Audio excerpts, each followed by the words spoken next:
కర్నూలు జిల్లా కోసి మండలంలో శనివారం రాత్రి కురిసిన భారీ వర్షం రైతులకు తీవ్ర నష్టాన్ని మిగిల్చింది.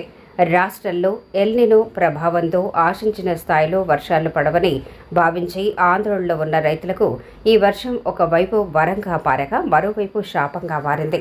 భారీ వర్షాల కారణంగా మండలంలోని వాగులు వంకలు పొంగిపొర్లి పలుచోట్ల రహదారులు వంతెనలు తెగిపోయాయి. ముఖ్యంగా జంపాపురం నుండి ఎస్కొట్టాల వైపు వెళ్లే మార్గంలోని వాగు ఉధృతంగా ప్రవహించడంతో అక్కడి బ్రిడ్జి కూలిపోయింది. దీంతో ఆ మార్గంలో ప్రయాణించే వాహనదారులు రైతులు తీవ్ర ఇబ్బందులు పడుతున్నారు. వాగుల ఉధృతి కారణంగా రైతులు తమ పొలాలకు వెళ్లలేని పరిస్థితి ఏర్పడింది.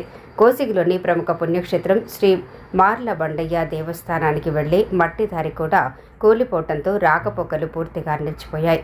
గత సంవత్సరం కూడా ఇలాంటి పరిస్థితులు ఏర్పడగా ప్రభుత్వం తాత్కాలిక మరమ్మతులతో రహదారులను పునరుద్ధరించింది. అయితే ఈ ఏడాది ఒక్క వర్షానికి మళ్లీ వాగులు వంకలు తెగిపోవడంతో రైతులు తీవ్ర ఆందోళన వ్యక్తం చేస్తున్నారు. ప్రభుత్వ అధికారులు వెంటనే స్పందించి దెబ్బతిన్న వాగులు రహదారులను శాశ్వతంగా మరమ్మతు చేసి రైతులకు ఉపశమనం కల్పించాలని బాధితులు కోరుతున్నారు. మాది జంపాపురము. మా పొలాలు ఉండేది అన్ని సాతర పొలంలో ఉండేవి. పెద్ద వర్షం పడింది. అగిది ఇప్పుడు చేనులకు పోదామంటే తెరవలేదు. ఒకరికొకరు కట్టి తాడ ఒలిలో శైలి పట్టుకొని ఈదికి దాటినాము. ఇది ఇప్పుడు ఇంత వర్షం పడింది కాబట్టి రేపు మందులు చల్లుకునేకి లేదు, చేనుకు పోవాలంటే కానీ తెరవలేదు.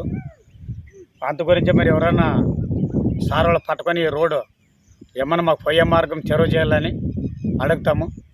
అది పానంకే లేదు, అది సాతర కొట్టాలకి మా చేనులకు పానంకే లేదు. మరి ఎట్లా చేస్తారు చూడండి సార్. వర్షాలు ఇప్పుడు ఇంతకు ముందరగానే రోడ్డు 2 తూర్లు తెగిపోయింది సార్.